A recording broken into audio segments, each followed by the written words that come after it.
राष्ट्रीय राजधानी दिल्ली में इस साल भी पटाखों पर पूरी तरह से प्रतिबंध लग चुका है। दरअसल दिल्ली के पर्यावरण मंत्री गोपाल राय ने सोमवार को ये जानकारी देते हुए कहा कि दिल्ली प्रदूषण नियंत्रण समिति की ओर से जल्द ही इस संबंध में निर्देश जारी किए जाएंगे। उन्होंने एनसीआर के राज्यों से भी अपने यहाँ पटाखों पर प्रतिबंध लगाए जाने की अपील की। बता दें, दिल्ली सरकार के इस फरमान पर भाजपा नेताओं ने जमकर हमला बोला। उन्होंने आरोप लगाया है कि केजरीवाल सरकार शहर में वायु प्रदूषण को रोकने में विफल रही है। दिल्ली भाजपा के उपाध्यक्ष कपिल मिश्रा ने कहा कि ये साबित हो चुका है कि अदालत में ये सब साबित हो चुका है कि पटाखे प्रदूषण का स्रोत नहीं है। वैज्ञानिक रिपोर्टों में भी ये बात कही गई है कि पटाखे प्रदूषण का स्रोत नहीं है। लेकिन जब केजरीवाल सरकार दिल्ली में प्रदूषण रोकने में फेल हो गई तो दिवाली में पटाखों पर प्रतिबंध लगा दिया। ऐसा क्यों? जनता दिवाली के पटाखों पर बैन को नहीं मानेगी। तो वहीं दिल्ली विधानसभा में नेता प्रतिपक्ष रामबीर सिंह बिदोड़ी ने लगातार तीसरे साल दिवाली पर पटाखे चलाने के प्रतिबंध पर विरोध किया। तो उन्होंने कहा कि जो पटाखे प्रदूषण फैलाते हैं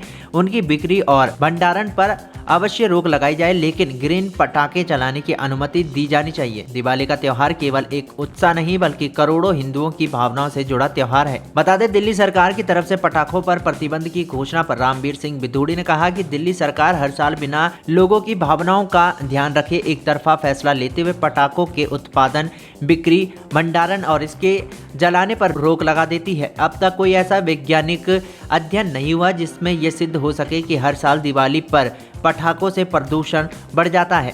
रामबीर सिंह बिदोड़ी ने कहा, प्रदूषण बढ़ाने वाले पटाखों पर प्रतिबंध तो न्यायसंगत माना जा सकता है, लेकिन ग्रीन पटाखे जो कि पर्यावरण को किसी भी तरह का नुकसान नहीं पहुंचाते, उन पर रोक नहीं लगाई जानी चाहिए। इस साल 12 नवंबर को दिवाली का त्योहार है। सरकार को पर्यावरण और लोगों की भावनाओं का ध्यान रखते हुए उस दिन एक निश्चित समय तक करके पटाखों को चलाने की अनुमति मिलनी चाहिए। बता दें कि रामबीर सिंह बिदोड़ी ने कहा कि एक तरफा रोक के कारण न सिर्फ लोगों की धार्मिक भावनाएं आहत होती हैं, वरना इससे जुड़ी व्यापारिक गतिविधियां ठप होने से लाखों लोगों को नुकसान होता है। पटाखा उद्योग को इस तरह की एक तरफा रोक से पहले ही बहुत नुकसान हो चुका है। दिल्ली सरकार को प्रदूषण कम करने के लिए अपनी जिम्मेदारी को नहीं भूलना चाहिए। इसलिए वो प्रदूषण के दौरान जिस कृत्रिम बारिश कराने की बात करती है उसे ये दिवाली के आसपास कराना चाहिए।